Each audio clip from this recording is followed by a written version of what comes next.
Hello and welcome. I'm Michael Mondragon, Creative Director for Nerdy Connections, and welcome to our first installment of artist interviews that we're going to be doing in the next coming months, hopefully in the next coming years.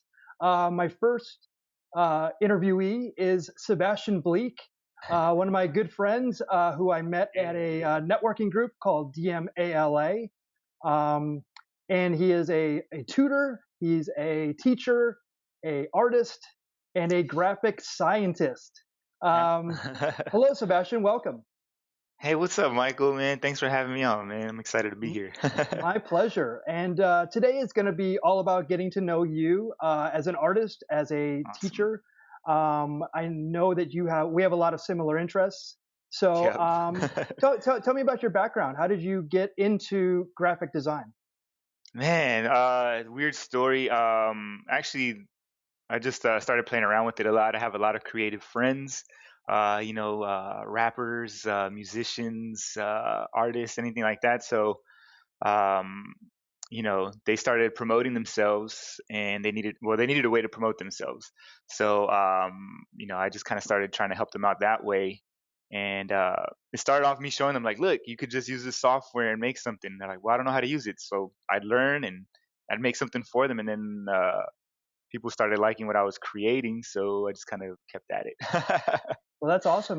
My background too. I mean, you may not even know this that Uh-huh. it was actually in music as well. That's how I Awesome. started. I actually started Awesome. with a company called Zia Records in Phoenix, Right on. Arizona, and I used to do sign painting. I used to do advertising art. So yeah, so I dealt with bands doing flyers, doing album covers. That was actually in the time when album covers you could start doing them. We actually did them in Quark. So yeah, I so remember Cork. yeah, so that's where I Yeah. came up in desktop publishing and stuff like that. That's how I learned basically everything I know. So we have a very similar backgrounds like that.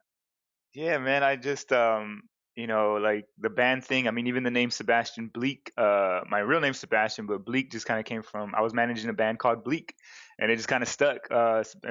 Sebastian from Bleak, Sebastian managing Bleak, and then it just turned to Sebastian Bleak. So then in my social media stuff, I used that, and yeah, I ended up managing that band because I liked their music, and I hated the CD they gave me. Like they gave it to me like in an envelope. So I just as a fan thing, man, I just created one. Like I was going to school already for design anyway, because really I just fell into it. A friend of mine went, and I decided to go to keep him company. Oh, But really? like, yeah, like my start to this design thing is really weird. That's why I didn't want to go too far. I mean, I can go back as far back as you want, but the professional side of it was that like I gave this band Bleak their demo CD, but you know, in a nice case, printed up, with the logo and everything, and they were blown away by it. And we started talking about ideas, and then I started managing the band. I turned into Sebastian Bleak, and it just kind of fit my design style and stuff like that. So yeah, it just kind of took off from there. Right on. No, that's super cool. And talking about going back, um, like well, let's go back. I mean, I'm sure that was like in your teens, right? That you were doing all that, and Well, or actually, the design stuff with the CD and Bleak and all that was like about 2002. okay, Around like the end of 2001, around there, that's when I started going to Brooks College design okay, school. And really, I just went because, man, it was, I've always been a little creative. I actually like more how things work than anything else. But a buddy of mine, he actually was about to have his first kid, and I was stressed out because we're kids, man. We're like, I don't know. That was in 2002. Today I'm 37 years old, so do the math. And I was like, "What are you gonna do, man? What are you gonna do?" And he said he liked web design, so I saw a commercial for Brooks. I made him an appointment, but he didn't want to go. oh So wow, I felt bad like setting up this appointment and not going. So I contacted another creative buddy of mine. He didn't feel like going. So I was like, man, I made this official appointment. I should go, like at least tell him in person, like, what happened. Um, my friends found out I was going, so they decided like, hey, we'll row with you. So then the right, three of us ended up going to. We heard the whole. It was like a car salesman thing. They got us. they sold us a bunch of dreams about like making a bunch of money and doing what we love doing. So we signed up and ended up dropping out after like a semester or so and owing them a bunch of money. So it was a rough start. Wow, that's really ironic because when I was first starting well, I grew up in Phoenix, Arizona, so I'm about 10 years older than you. So Well, like right about that time, don't like look it, right, well, bro. no, it's all good. Age is a number, but Woo. the there was actually a place that advertised in Phoenix. It was called Al Collins Graphic Design School. We used to see it. I used to see it all the time. Yeah, It was probably in the same commercials with learn how to learn a trade. It's like the whatever. So I was always interested. I always knew about it. I actually went down and did a similar thing where I actually interviewed with them, and they just looked at some of my artwork and they're like, "You're awesome. Okay, great. This is how much the tuition is." And I was like, "Whoa, okay." So I'm really lucky that I didn't go there, because what I found out later was that they did probably what they did to you is was yeah, they basically, it was all like a scam. So yeah, they just basically take it, and it was just it was kind of shady, and really they didn't. yeah. I mean, when you're back then, you're just thinking that you're going to school, but it's like there was no promises of jobs or anything like that. And Mhm. back then there wasn't like graphic design jobs like traditionally there are now. There's a lot more Yeah, now, and anybody with a yeah, laptop man. computer can call themselves a graphic artist. Totally, totally. I mean, yeah, and back then, Brooks isn't around anymore. I actually learned a lot there, but it's if you work the program right, you probably could get something out of it. For me, I ended up getting into a lot of debt. It just wasn't a good situation for me. I was working two jobs over here on the west side of Los Angeles, but driving to Long Beach every day, and it would take Oh me like wow. 90 minutes through all the traffic. So after a while, I just kind of fell off, and I just went back to work. And I was working at Nordstrom at the time, and I was getting a little bit of design experience. Working with the visuals team there, they would let me create posters and stuff like that. So I was kind of thinking about going to do something visual for Nordstrom. And then, things got crazy. I ended up leaving the company, and I found a cool home at a t-shirt shop. All And I right. was there for about 7 years. So that, yeah, that's right, and that's how I kind of we got to get talking, because you always had like stickers and always T-shirts printed, Yep. and so yeah, so there you go. You're always promoting, exactly. So so how long did you work there, and what I used to do T-shirts as well for the record store. I learned that there, and I'm actually kind of revisiting it after what 25 years now that I'm doing some more stuff. So Yeah. how was that experience? I mean, did what kind of work did you do with that? It was great, man. Shout out to Imprint Revolution over in West Los Angeles. Just I don't work with them anymore. I know the owner and everybody there is awesome. Hopefully, I'll go back and do some training soon. But man, it was great. I was there for 7 years. I learned a lot. I'm high school dropout. I already told you I dropped out of Brooks, so I needed some training. I'll admit when I first started at the t-shirt shop, I was like, why? I have all the latest software. I know how to make animated GIFs. I know it all. I didn't know anything, bro. I didn't know anything. That's all you need, really. Dude, I was doing MySpace, backgrounds and stuff like that for people, and they'd Hmm. send me like 20, $40 depending on how much work I do or whatever. And that's how I was making some money. And I thought I was the Right, man. right. So I went to go interview with these folks at the t-shirt shop. I wasn't really looking for a big gig. Like, uh, you know, I don't know how. I don't want to bring the mood down or anything, but like when I left Nordstrom, it was like I was going through a divorce. So I was just like not in my right mind. I just went away and kind of started over. A good friend of mine saw what I was going through, and she hired me at BCBG as a stock guy. I was just unboxing clothes and organizing stuff, and Yep. I kind of just wanted to like slow down and be on that. A buddy of mine, one of the guys that went to Brooks College with me, shout out to Alex.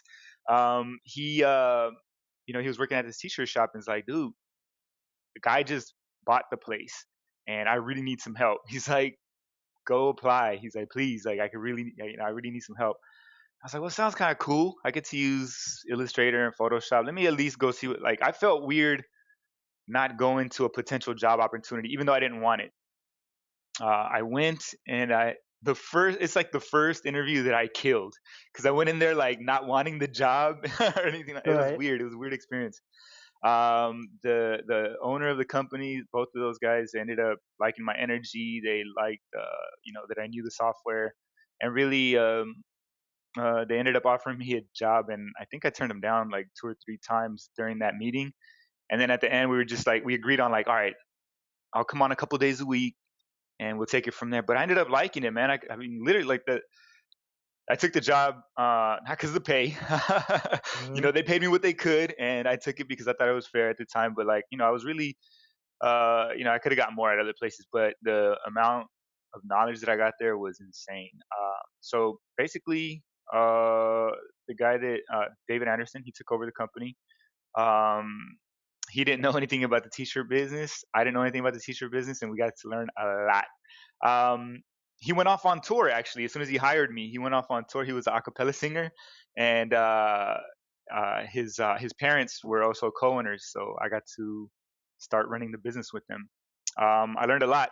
I learned how to work with vinyl, how to work with customers. Hmm.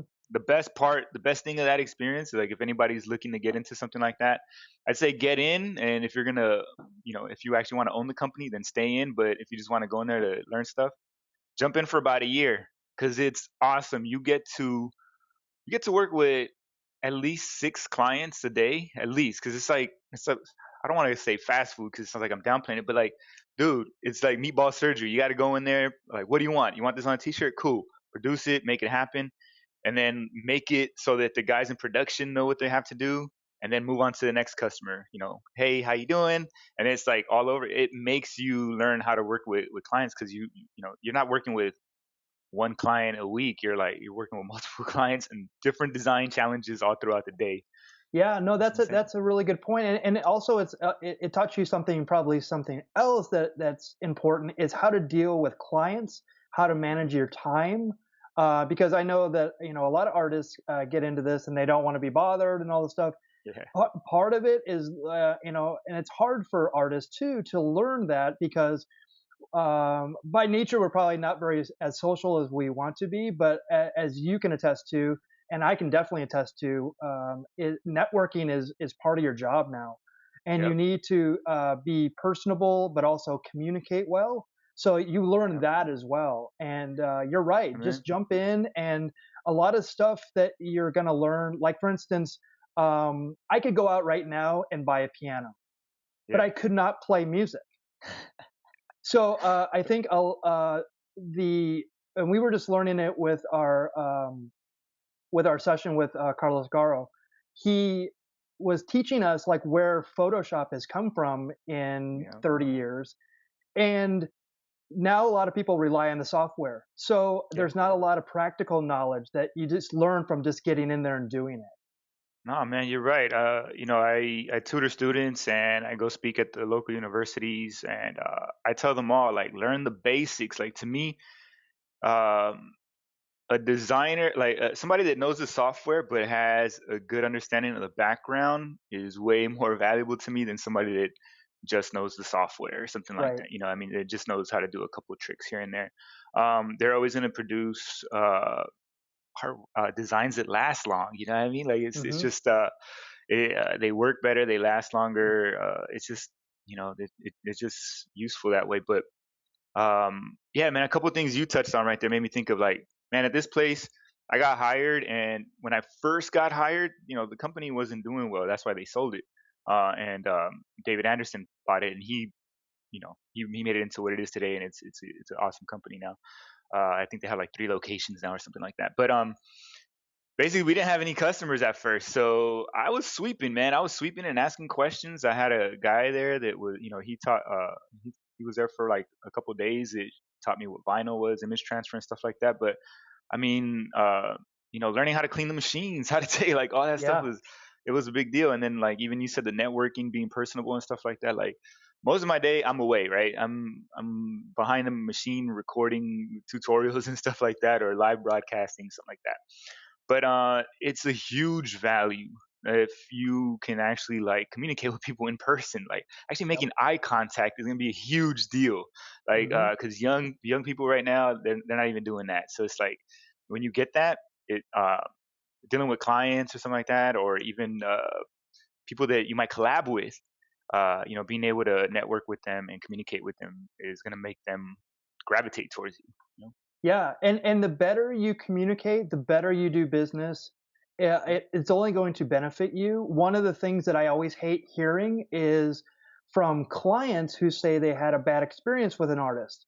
So basically, they're coming in with a kind of a preconceived notion about how Yeah, I'm going to be. yeah, So it makes me sometimes upset how artists don't communicate, and it's really it's not like just showing everything you're doing. It's yeah, more just being in communication with someone, saying, "Hey, listen, I need an extra day, or I need an extra week on this." yep. And I think that people would be really cool with that, but you just have to say that in a non-threatening manner when you're doing it. Yeah, the main thing is helping them understand the process. We forget that, like, we're in this. We're in this all day. Like, I mean, when we look at signs and stuff, like, even this. I'm looking at lines and all that stuff. Yep.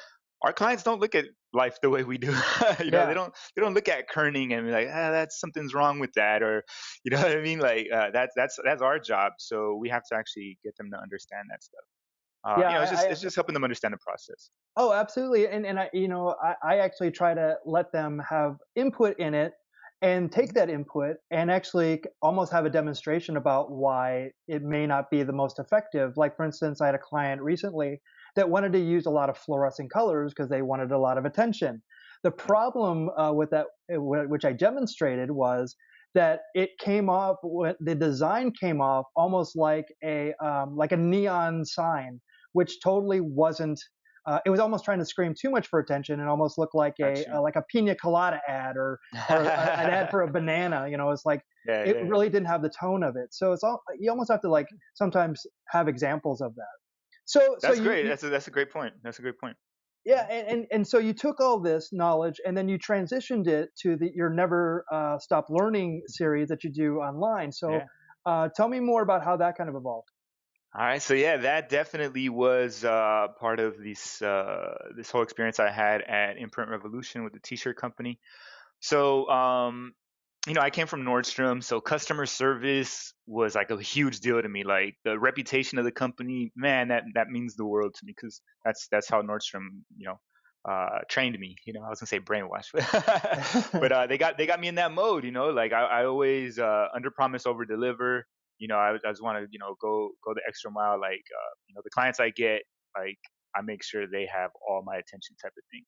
So I was working with Imprint Revolution, trying to change the image of it, because the previous owners, I guess they weren't as involved, and they kind of got a little bit of a bad rep in the neighborhood.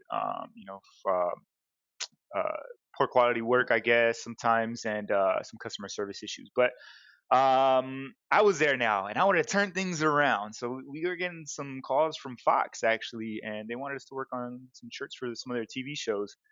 And like you said, I mean, they started off with, look, we've used your company in the past, had some bad experiences. The guy that I want to go to, he's super booked right now, and I'm stuck. Like, basically, like, look, I don't have anywhere else to go. I'm gonna give you a shot. Please don't mess it. Like, I was just like, and I was like, great, this is a good opportunity for me to turn this around, right? And I told him, look, company's been bought by a new owner. We really care about service. We're going to do this stuff right for you. And he had a great experience, and it started building up that way. And that was awesome. So now I started getting guys from Fox and CBS, like all the local studios and networks I'm in Los Angeles, so there's a couple around here. And I'm starting to see professional artwork. I'm starting to deal with professional designers now that are actually turning in stuff, and I'm getting excited to see these packs. One guy comes in one day. I wish I knew his name, because I would just love to thank him. He comes in with a design for Adobe Illustrator. He tells me, this is what I want on a shirt, but I'd like it uh, 33% smaller. I don't know math, so I was Mm. just like, honestly, in my mind, I was just like, kind of freaked out. Like, how am I going to do this anyway? But I told you, I thought I knew it all. So I was like, look, you need to tell me what size you want, man, because it's not like I could just punch in math here and it's going to come up with something like, if it's 10 inches wide, tell me it's 10 inches wide. If you want it 9 inches wide, I'll do it that, like, no. And he was like, no, do like -33. And I was like, it doesn't, I've been trying to, like, It's so horrible how it's just like, sir, you don't understand. Like, God, I would slap myself right now, man, if I saw, if I had to deal with me. And it's like, sir, it doesn't work that way. This is a vector program. It's not, this thing. And dude, he literally like, he's like, let me show you. And he moved me out of the way. He got on my computer, the one I use every day, all day, and he did it.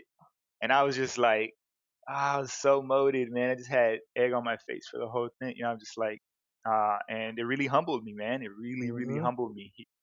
I was just like, I told him thanks, man. I was like, I didn't even know you could do that. And then he left, and I was really like shocked. I was like, man, Hmm. how am I? I was like, how did I just get owned on my own desk, And so that started sparking the interest in like, I got to learn how this thing works. If I'm supposed to be the Adobe Don, I know this Illustrator stuff and Photoshop stuff. I do this every day, all day.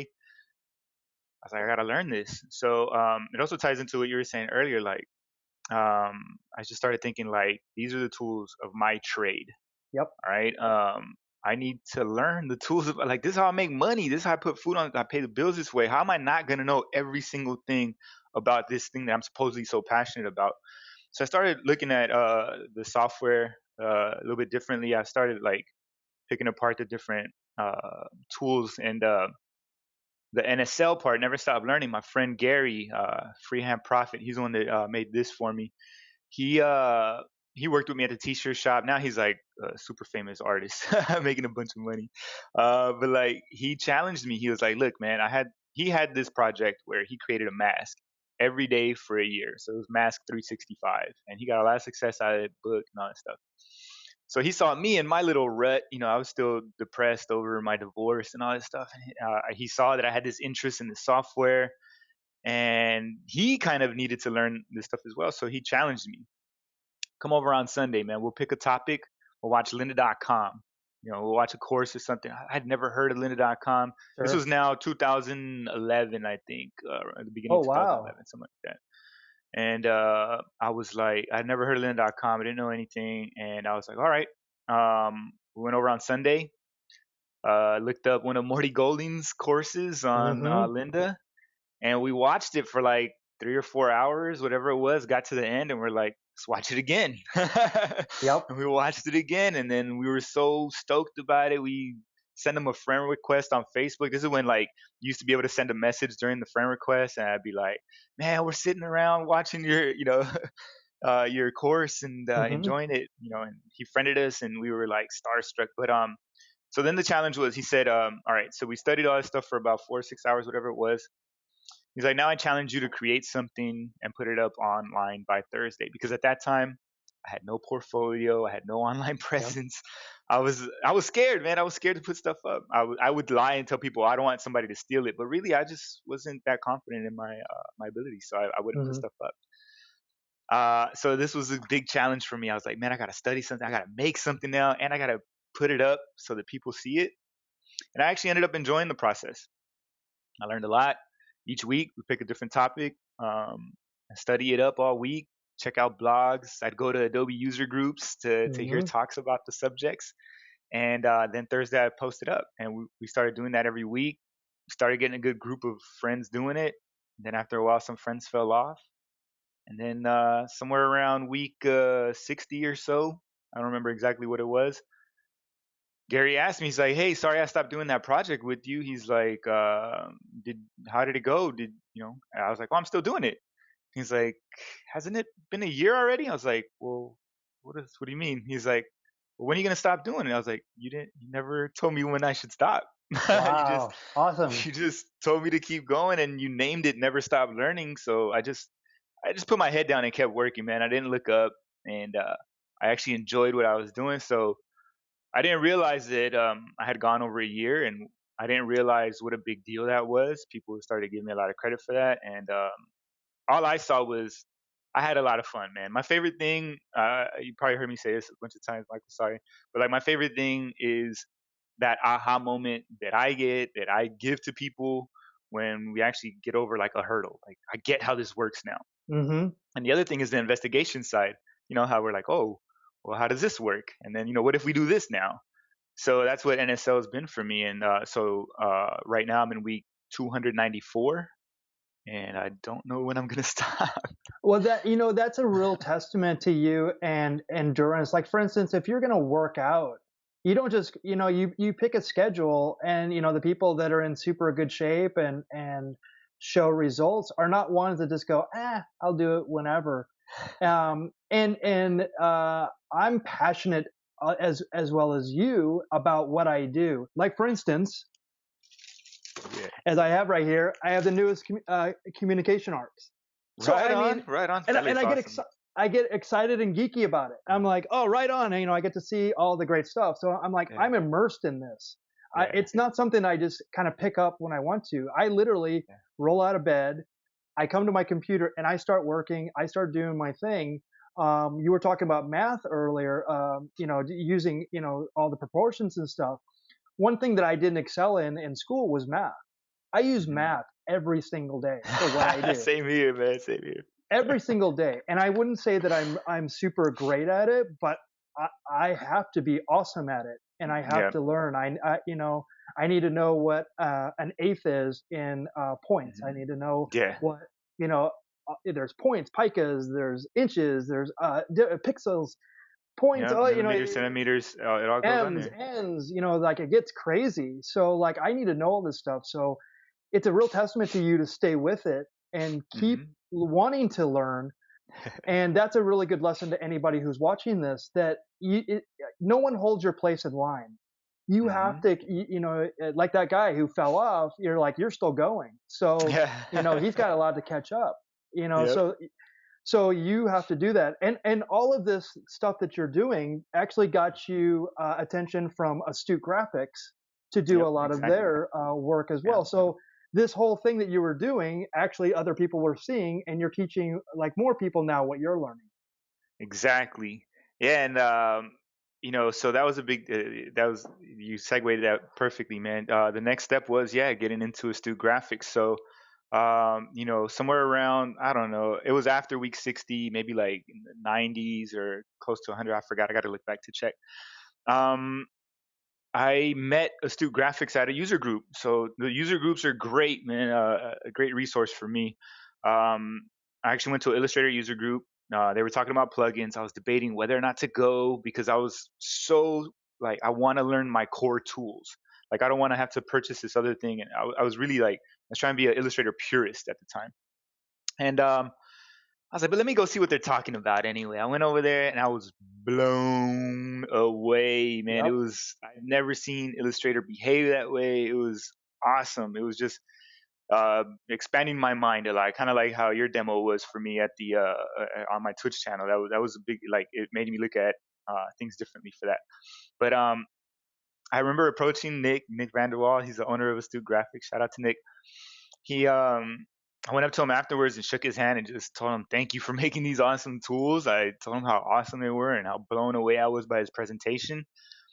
And he says, "Oh, great." He's like, "So you're looking to purchase them? Which one are you gonna buy?" And I said, I'm not gonna buy any." I feel bad. I feel bad, but like I told him, I was like, "I'm not gonna buy any of those." He's like, "Why not?" I thought you loved them. I was like, well, and I told him about my project that I was working on. I was like, I'm really trying to learn Illustrator native. Like, I feel like once All I right. master that, then I'll go ahead and start bringing in other tools. Like, I feel weird. Like, I bought this. Like, this is my first. I didn't buy it. I actually won my first legit copy of Adobe Creative Suite. So I was Oh, like, I lucky have for this. I was like, I want you. to learn it. Yeah, man. It was like, I was at a user group, man. I won like CS5. I forgot. I think it was the design suite, something like that. But Hmm? so I told him, I was like, look, I just got my legit one. I want to learn this. And he kind of liked the story, and he offered to put me on the beta team. And for me, dude, that was a huge deal. Yeah. Huge. I was like, I get to see behind the scenes how like Hmm. these tools actually work. Like that's all I've been into for for the past couple, like 90 weeks, whatever it was.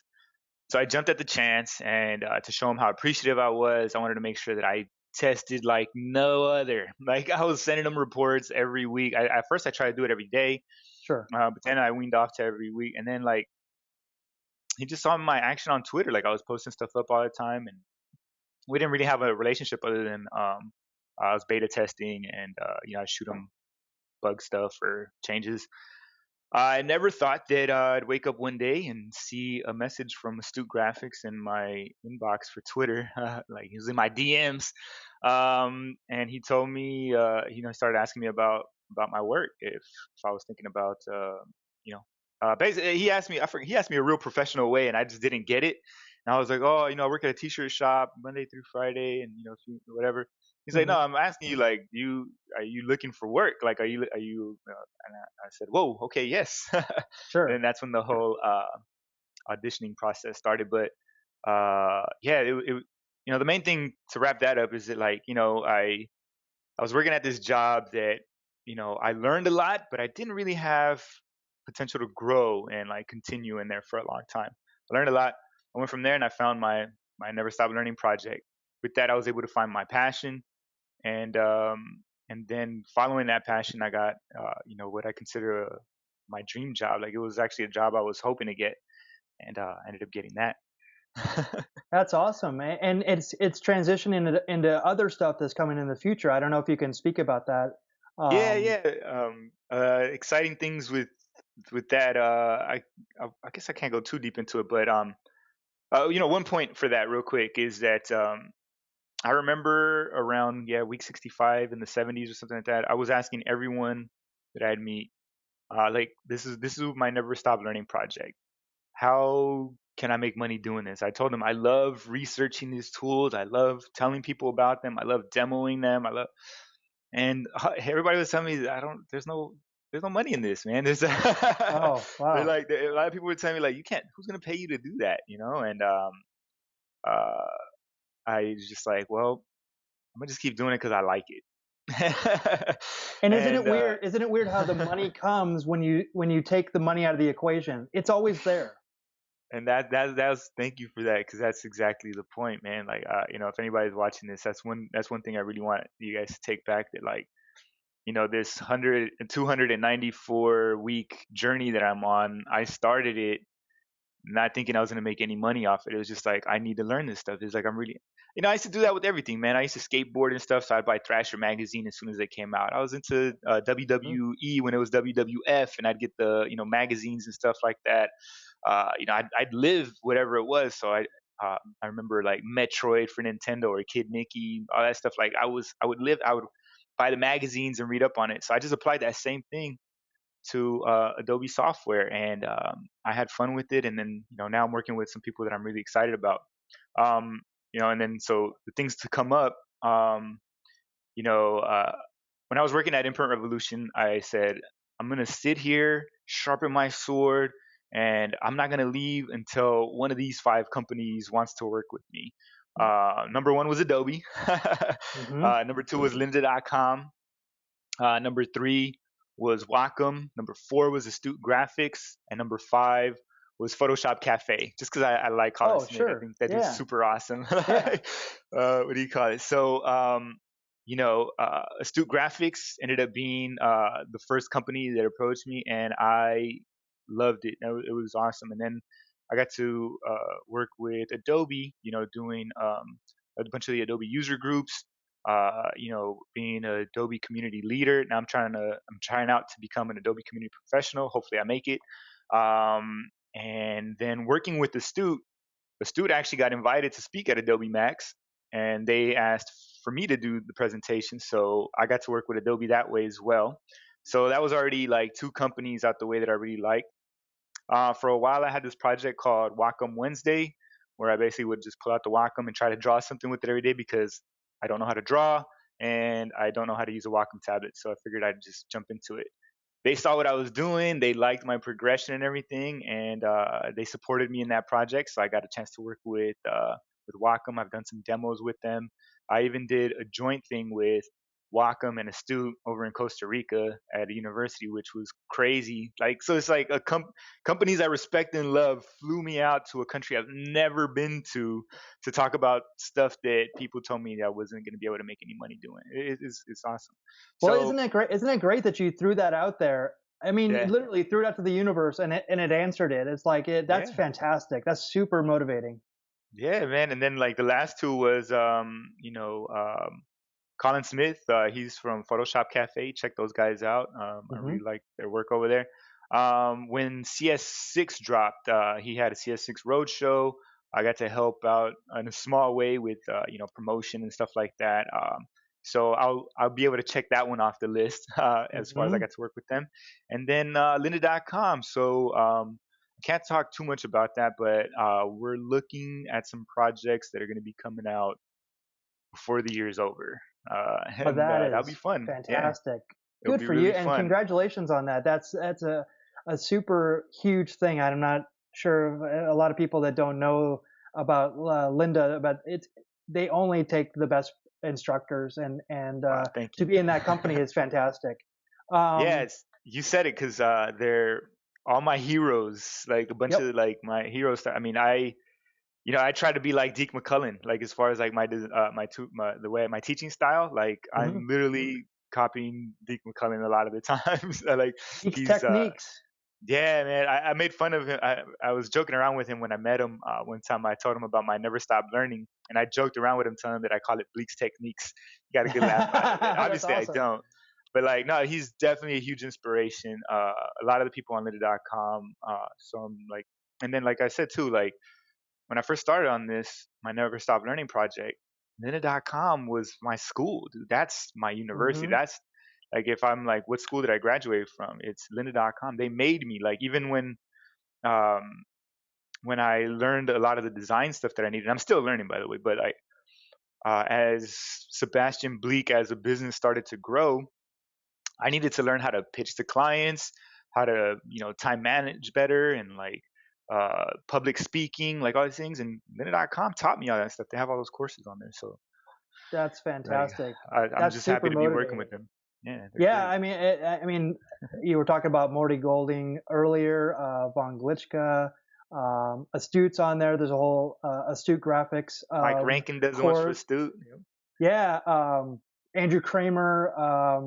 I don't think he's on Linda. Maybe not. I don't know. I think he does his own thing. But I mean, I But learned a Andrew lot of. Kramer, thanks for bringing him up because he's my inspiration for how I speak live. Oh When I yeah. first saw him do a live presentation at DMALA, I mean, I can't tell you all the stuff that he showed, like the techniques and stuff, but I can tell you all the notes I took on his presentation style, his how he interacted with the crowd, and just like Hmm. even when he would mess up, how he would recover. Like it's just like he is the guy that I look to for that. Like I have a bunch of heroes in this, they kind of helped shape me. Well, like yeah. even I mean, like my oh, go ahead. design style, not design style, my teaching style. Like I said, Deke McCullen, but I try to be like one part Deke McCullen, another part Julian Cost. Like there's a cool balance between them. Like she has this really calm thing about her, but I also take some like the materials that I try to teach is I get that from like Nigel French. But then I pull from other people too. Like you mentioned fitness earlier, dude. I lost a bunch of weight last year. One of the guys that I follow is Brandon Carter, and Hmm. he was a huge inspiration for this stuff too because he just talks normal, like he just talks how like me and you were talking right now, Right. and I like that approach rather than like because I tend to do that sometimes. I'll turn on my professional voice and then like I start using multisyllabic words so that but it's not necessary. You know what I mean? Like we could just yap how we normally yap. Yeah, no, that's awesome.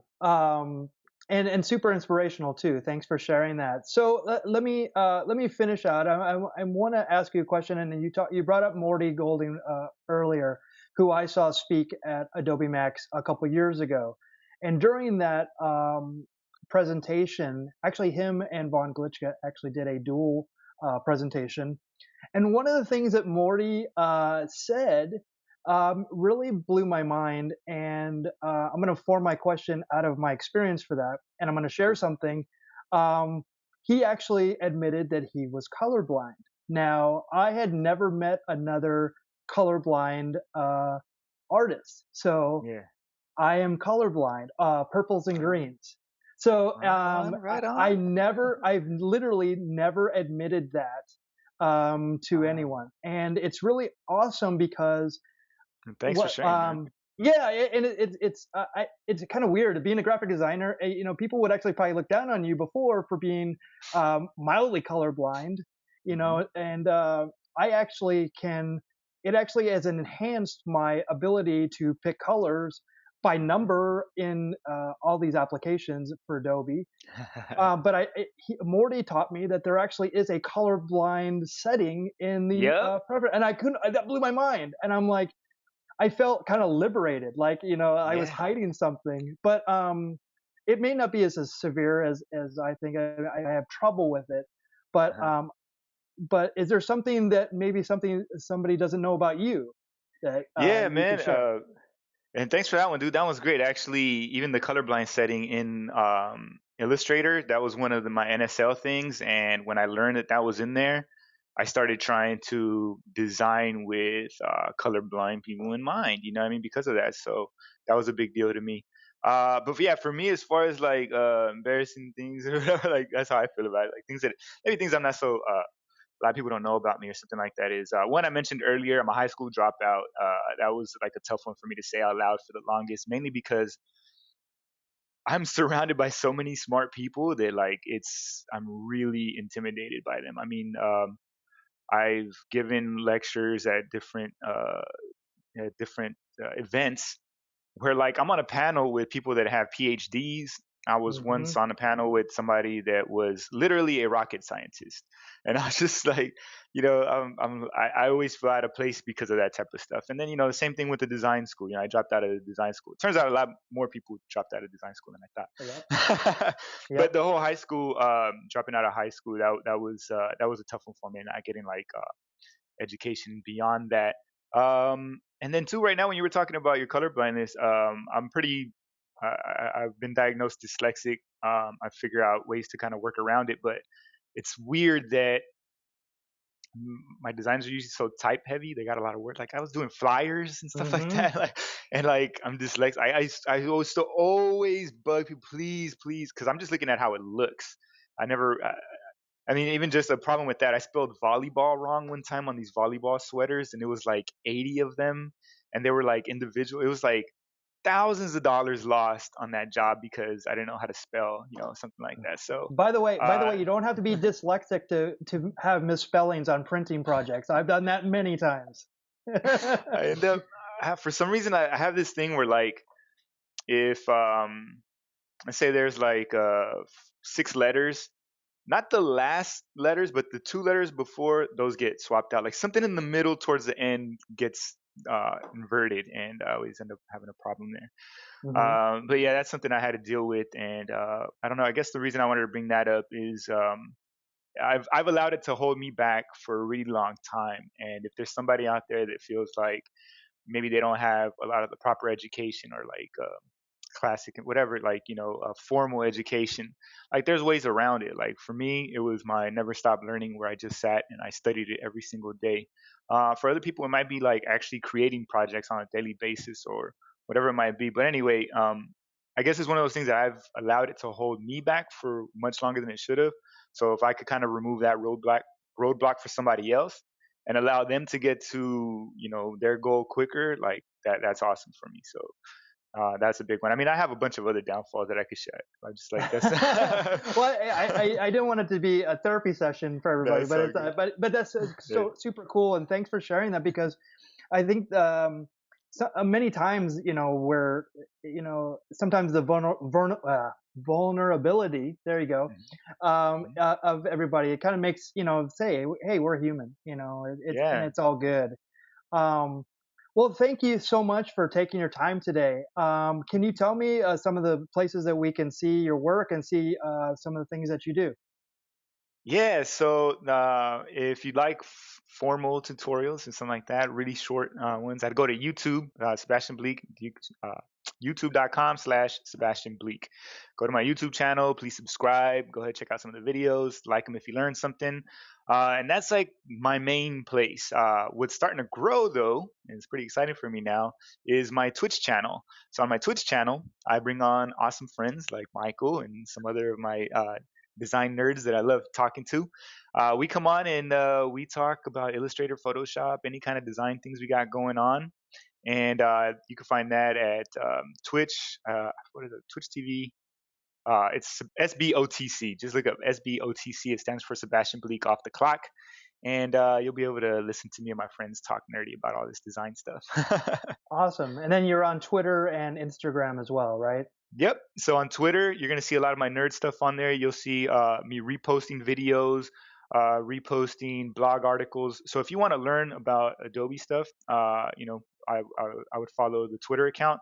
My Instagram, it's more like personal stuff. Like if I don't know if I'm working out at a new park or something like that, or found a new place to eat. But you'll be able to see more of like what makes me up and why I talk the way I talk. Like sometimes it just goes over whatever it goes off more whatever I'm doing that day. Well, that's awesome. And well, thank you so much for being my first interviewee. And I'm looking forward to doing this a lot more. And I've learned a ton. And I've known you for what almost 4 years, I Yeah. think. Yeah. And I learned a tremendous amount about you. So thank you so much for that.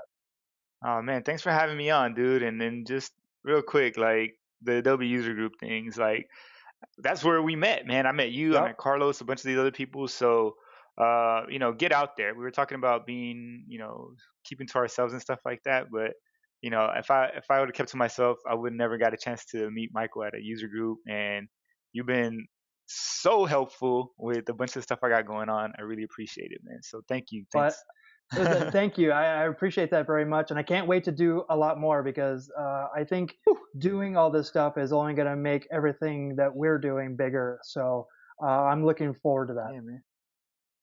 It's gonna be Well, a good great. year for us nerds, bro. 2017. Yeah. Yeah, we're Nerdy Connections. It's been the year of the nerd for quite a while. So we Yeah. got a long time to go. Yeah, we're going strong, bro. Awesome. Well, thank you, Sebastian. Thank you Cheers. for joining me, and we'll see you next time on the Nerdy Connections interview series. Thanks, man.